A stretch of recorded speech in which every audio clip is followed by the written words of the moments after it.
Ito, sasabihin ko sa inyo, iyang gobyerno ni Bongbong Marcos, papunta yan sa bangin. Maniwala kayo sa akin at sa hindi. Wala pa tayong sinasabing bihira yung hindi nagkakatotoo, mga kaibigan.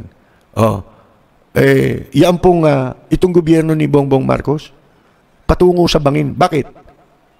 Napasok na sila ng sindikato eh. Hindi nyo alam kung sino nag-a-appoint sa gobyerno. Baka kala ninyo.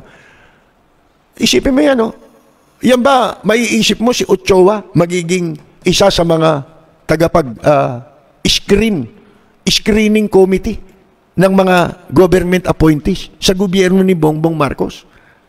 Katunayan yung bayaw niya ay na-appoint. Ewan ko lang kasi nung una raw, kasama ito, di ko malaman kung pinatanggal.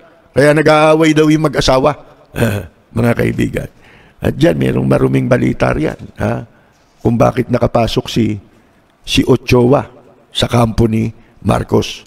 At itong si Putol, mga kaibigan, ano yan, tumaya ng pera yan Pumondo yan sipin ninyo Of all people, executive secretary ni Pinoy, sasama kay Marcos, kasama ng lihim. Nung una yan, naki-isko Siguro doon siya pinadala para dito sa Manchurian candidate. Yun ang mission niya. Doon sa likod ni Isko Moreno. Galing yan doon mga kaibigan. Nung tapos na eleksyon, nandun na siya sa Malacanang. Nanlihim. Walang appointment, pero sila nag-i-screen ng appointment. Kaya, pinagtatawanan ko lang kayong mga patay gutom na loyalist, mga kaibigan. Hanggang ngayon, wala nakapwesto sa inyo.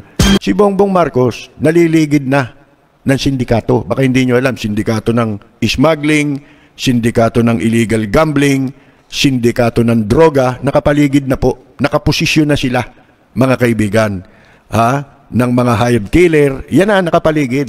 Kaya makikita na ninyo Maaring magtagumpay sila sa simula, pero iyang mga yan ay pabagsak yan, mga kaibigan.